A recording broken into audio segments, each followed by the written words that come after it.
Well, Alabama and Clemson are making final preparations for their Sugar Bowl matchup this Monday night. The WVUA 23 sports team is covering it all for you. WVUA 23's Bethany Miller is live in New Orleans tonight with the latest on this huge rematch. Hey, Bethany.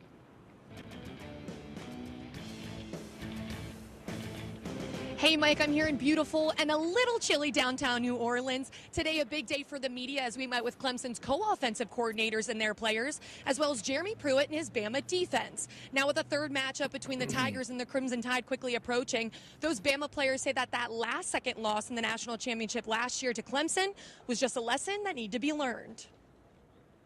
We just took the lessons from the loss and we applied them. You can't really think about the last play. You can't think about what you could have done differently. You just got to worry about how you can prepare differently, what decisions can you make differently throughout the whole entire process leading up to the game. But thinking about the last play isn't going to help anything at all. With the loss last year, just take it and learn from it, and then just try to improve this year and just build on it. And now, of course, Gary Harris will be back later in the show to discuss more from those press conferences, including those Clemson coordinators talking about that tough Bama defense, as well as the Bama players praising Jeremy Pruitt. Reporting live in downtown NOLA for WVUA 23 News, I'm Bethany Miller.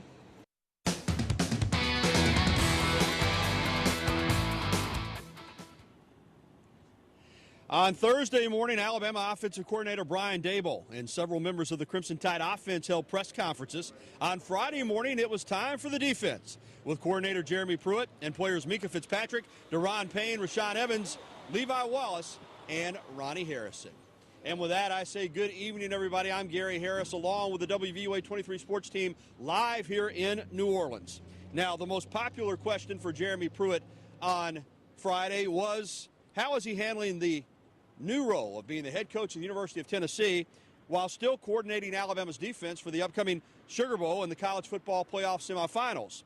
Both he and the Bama players say it hasn't been difficult at all. It hasn't been an issue, and all the focus is on getting ready for Monday night's game. You know, we're going to work on football and work on recruiting at night, but instead of recruiting for Alabama, I'm recruiting for Tennessee. So nothing's changed from that standpoint. But my focus right now is really on these guys that are involved in this game, this football game, and really I would like for us to talk about this football game, and there'll be plenty of times to talk about Tennessee later on. Coach Pruitt is just one of those guys, man.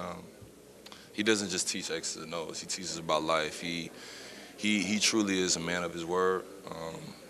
You know, it's kind of crazy the fact that, you know, I was recruited by Coach Kirby Smart, and, you know, he came in and was the defensive coordinator, and, you know, right off the bat, I mean, we hit it. No, he's done a real good job. It's almost like he's not even. It's like he hasn't even accepted that other job. He's still doing his thing, being passionate, leading, and doing what he does.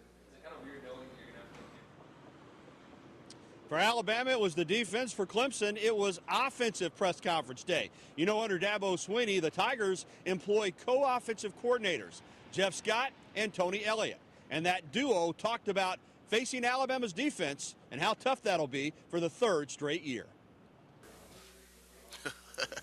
Wow, where do I start? First of all, it seems like they got about 30 defensive linemen, and they all look the same. They all play the same, and so it's a lot like the last 2 years. I mean, they're built from the inside out in the trenches, very, very, very strong at the point of attack. Their linebackers run sideline to sideline as good as anybody that I've seen, and then obviously they got the best defensive back in the country in Minka.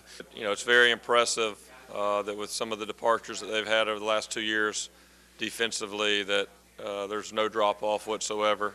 Very physical. They make you earn everything. There's no free plays out there. You know, literally every run and every pass completion, there's a guy right there. And coming up tonight at 6, more from Jeremy Pruitt as he talks about how just 10 short years ago he was an assistant coach at Hoover High School. And now he's a head coach in the SEC. Also, we'll have a story on the Bama killer. You know who I'm talking about. That little wide receiver, Hunter Renfrow, that has torched the Tide 2 consecutive seasons. That's coming up tonight at 6. I'll be back here live in New Orleans. Reporting from the Big Easy, I'm Gary Harris. The news at 5 will continue right after this.